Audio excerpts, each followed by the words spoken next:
വിഴിഞ്ഞത്തേക്ക് പോകാം. വിഴിഞ്ഞത്ത് നിന്ന് കെ സ്റ്റെഫിൻ ചേരുന്നുണ്ട്. സ്റ്റെഫിൻ, വിഴിഞ്ഞത്ത് നിന്നാണ് വെള്ളിയാഴ്ച ഈ കപ്പൽ പുറപ്പെട്ടത്. പിന്നീടാണ് ഇത് അപകടത്തിൽപ്പെടുന്നത്. ഇപ്പോൾ ഈ കപ്പൽ ചെരിഞ്ഞ കപ്പൽ നിവർത്താനുള്ള ദൗത്യം തുടരുകയുമാണ്. ഏറ്റവും പുതുതായിട്ട് നമുക്ക് ലഭ്യമാകുന്ന വിവരം തിരുവനന്തപുരത്ത് നിന്ന് എന്താണ്? കാരണം തീരദേശവാസികൾ തൃശ്ശൂർ മുതൽ തിരുവനന്തപുരം വരെയുള്ള തീരദേശത്തുള്ള ആളുകൾക്കാണ് ജാഗ്രതാ നിർദ്ദേശം നൽകിയിട്ടുള്ളത്. എന്താണ് വിവരം?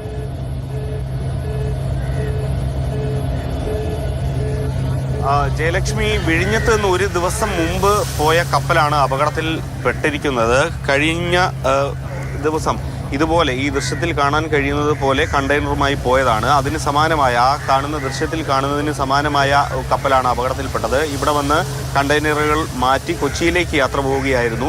തൂത്തുക്കുടിയിൽ നിന്നാണ് ആ ഷിപ്പ് എത്തിയത്. അതുകൊണ്ട് തന്നെ ഇവിടെ നിന്നും അത്യപൂർവമായിട്ടാണ് ഇത്തരത്തിലുള്ള ഒരു വാർത്തയും ഇത്തരത്തിലുള്ള സംഭവങ്ങളുമൊക്കെ നമ്മൾ കേൾക്കുന്നത്. അതുകൊണ്ട് തന്നെ മത്സ്യത്തൊഴിലാളികൾക്കും ഇതൊരു പുതിയ വാർത്തയാണ്, അല്ലെങ്കിൽ അനുഭവമാണ്. അതുകൊണ്ട് തന്നെ അതീവ ജാഗ്രത പുലർത്തേണ്ട ഒരു സമയം കൂടിയാണ്.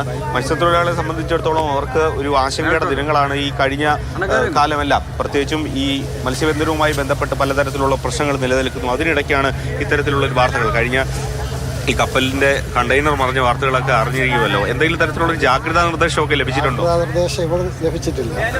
പിന്നെ 250 കിലോമീറ്റർ ദൂരെ സംഭവിച്ചതല്ലേ, അപ്പോൾ അതുകൊണ്ട് ഇവിടെ അതിനുള്ള സാധ്യതയില്ല, അതിനുള്ള ആശങ്കയില്ല. പിന്നെ ഇവിടെ സംഭവിക്കുകയാണെങ്കിൽ എന്നാലും തിരുവനന്തപുരത്ത് അടക്കം തൃശ്ശൂർ മുതൽ തിരുവനന്തപുരം വരെയുള്ള തീരങ്ങളിലൊരു ജാഗ്രത വേണമെന്നാണ് പറഞ്ഞിട്ടുള്ളത്. എന്തെങ്കിലും തരത്തിലുള്ള വിവരം അറിയുകയാണെങ്കിൽ പോലീസിലെ ഇതുവരെ പറഞ്ഞിട്ടില്ല. പിന്നെ എന്ത് പറയുന്നത് അറിയില്ല. ഇതുവരെ അങ്ങനെ ഒരു നിർദ്ദേശമില്ല. പിന്നെ മിനിഞ്ഞാന്ന് ഇതേപോലെ ഈ കപ്പൽ പറഞ്ഞ ഇന്നലെയാണ്.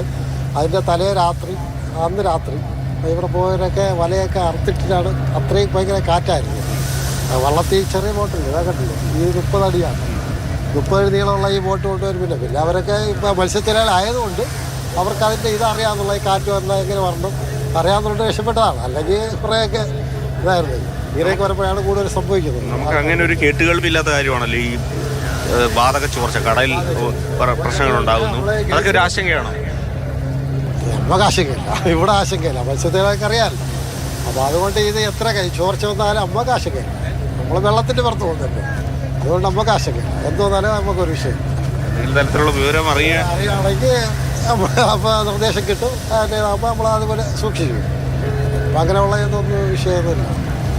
ഏതായാലും തിരുവനന്തപുരത്തിൻ്റെ തീരപ്രദേശങ്ങളിൽ ജാഗ്രതാ നിർദ്ദേശം ഒന്നും തന്നെ മത്സ്യത്തൊഴിലാളികൾക്ക് ലഭിച്ചിട്ടില്ല എന്നുള്ളതാണ് അദ്ദേഹം വ്യക്തമാക്കുന്നത്. എന്തായാലും അതീവ ജാഗ്രത പുലർത്തേണ്ട സമയമാണ്. അത് കൂടുതൽ പടരാതിരിക്കാനുള്ള സംവിധാനമൊക്കെ തന്നെ ചെയ്യുന്നുണ്ട്. ഒരുപക്ഷെ അദ്ദേഹം സൂചിപ്പിച്ചതുപോലെ തന്നെ കഴിഞ്ഞ ദിവസം ഇവിടെ നിന്നും പോയ കപ്പലാണ്.